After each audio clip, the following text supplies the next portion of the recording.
सरकारी हॉस्पिटल पूगी गया अपने एक जगह હોય તો કાંતે હોય અહીંયા હોય જ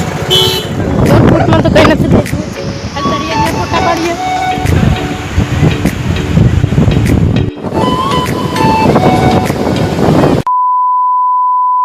તો રામ રામ મિત્રોને આવી ગઈ છું પાછો નવો વ્લોગ લઈને તો અત્યારે કાલે મેં વ્લોગ નાખ્યો તો એમાં મને ખબર છે કે ગળામાં બહુ દુખે તો આજે તાવ આવી ગયો ને વધારે ગળામાં દુખે તો અમે વેરાવળ આવ્યા છે અહીંયા દવાખાને તો જોઈએ દવાખાને શું થાય અત્યારે તો હજી બધી મારા ખડી ગાડીમાં છે હજી અત્યારે પાટણમાં પીધા પાટણ હવે અહીં તો થોડુંક જ થાય વેરાવળ તો પછી જોઈએ બંગલો હતો બેટા હા આ પદ્માવતી બંગલો હતો હા આ જો બનાવ્યો હું તો એમ કહું સરકારીમાં જાઉં એટલે સરકારીમાં જાશું દવાખાને ત્યાં સારું સારું હોય એટલે તો જઈએ દવાખાના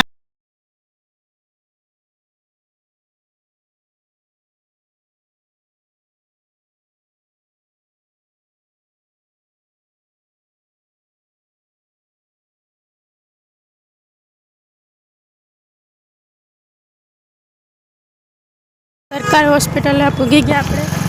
गाड़ी पार्किंग करी પછી અંદર જઈએ આપણે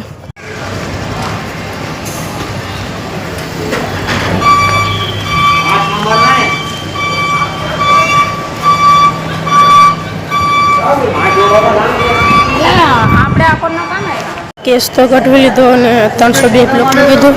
અમે અહીંયા પૂગી તો ગયા ખાવા તો ઘડીક વાટ જોઈએ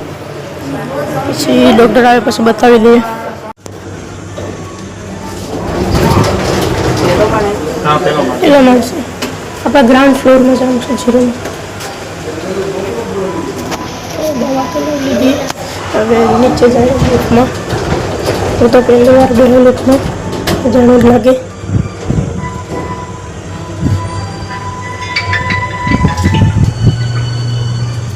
દવા લઈશ અને મારા દીકરા અહીંયા મારા પપ્પા આગળ દવા લઈ લે એટલે વધારે મારાથી જોરથી બોલાતું પણ નથી હવે દવા લઈને પછી જઈએ ઘરે લીધી ને હજી એક લઈ લેવાની છે પ્રાઇવેટમાંથી લેવાની છે કોગળા કરવા માટે તો હવે મારા અમે અહીંયા જઈએ એક મેડિકલ છે અહીંયા લેવા માટે આ તો સોમનાથ જાઉં આઈસે સોમનાથ નહીં આઈસે હું ભાઈ નહીં દેતા પણ મને ગાડી સિવાય નહીં ખાલી તો હવે જઈએ એક વાર પપ્પા ગાડી લઈને આવે એટલે મેડિકલે આવી ગયા મારા પપ્પા દવા લેવા ગયા વેરાવળનો ચોક છે 4 રસ્તાવાળો મારા પપ્પા આગળ બાટલી લઈ લે પછી હવે જઈએ સોમનાથ જાઉં કપડાને છે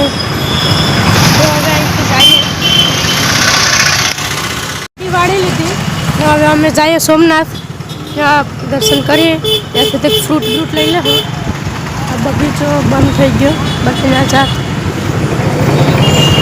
હવે જઈએ સોમનાથ આવી ગયા છે હવે જઈએ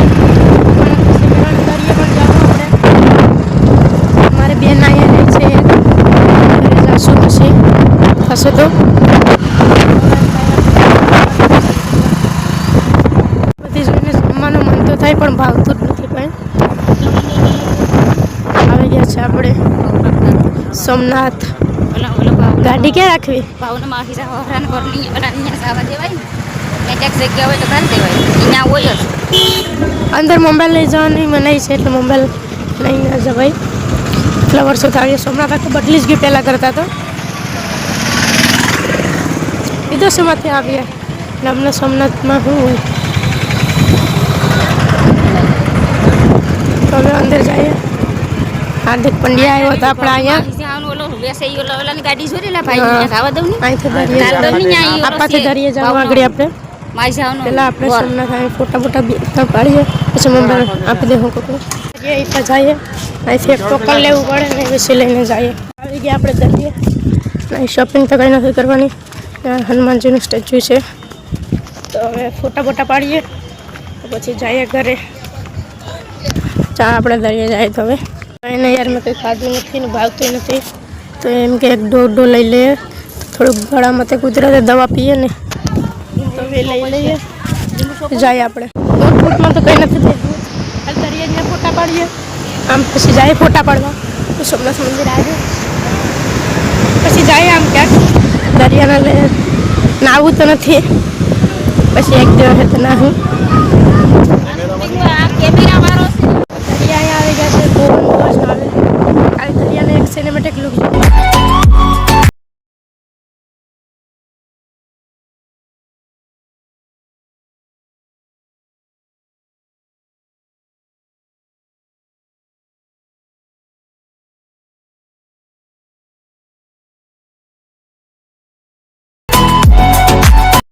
તો હવે જાય ઘેર, બીજું તો કંઈ કામ નથી, હવે ઘેર જાય હવે ડાયરેક્ટ. તો હવે ઘેર પૂગી ગયા, આ ઘડે કૂદતો નાખ્યું, થોડુંક જમી લઉં ખીચડીને, પછી દવા પી લઉં. તો અત્યારે વાગે છે 4 અને 4:30 જેવું થયું છે ને મેં સૂઈ ગયો તો ક્યારનો. હજી હવે થોડુંક સારું લાગે છે પેલા કરતાં, તો દવા પી લીધી, હજી તો રાતની દવા બાકી છે. પેલા કરતાં સારું લાગે, બાકી તો હવે બધું એટલું દુખતું હતું, હવે એટલું નથી દુખતું ને. પાણી હવે થોડુંક થોડુંક ખાઈ ગયું, હવે ખાઈ પણ ન શકતું, તો દવા એને સારી હતી. હવે કંઈ રખડવું તો નથી, અને હું ઘરે મોબાઈલ જોઉં. ફ્રૂટ મેં લીધા થોડા ખાઈ લઉં. તો અત્યારે વાગ્યા છે 8, 7 જેવું થઈ ગયું છે. મેં કવર જમાવાની હતી તો બધી કવર કરીને આવી ગઈ, તો અહીં આવી ગયા છે બરાબર.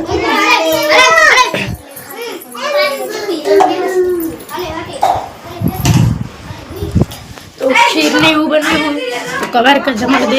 તો મેં તો થોડુંક દાળ ભાત ખાધું, આગળ ખીર પૂરી ખાઈ લઉં. અત્યારે 11:30 વાગ્યા જેવું થયું છે ને આ બ્લોગને અહીંયા જેન્ડ કરું ને દવા પાછી હું તો પી લીધી હતી. આ બ્લોગને અહીંયા એડ કરી નાખું. તો બ્લોગ તમને પસંદ આવ્યો હોય તો વિડીયો લાઈક કરી દેજો, ચેનલમાં નવા હોય તો ચેનલને સબસ્ક્રાઈબ કરી દેજો.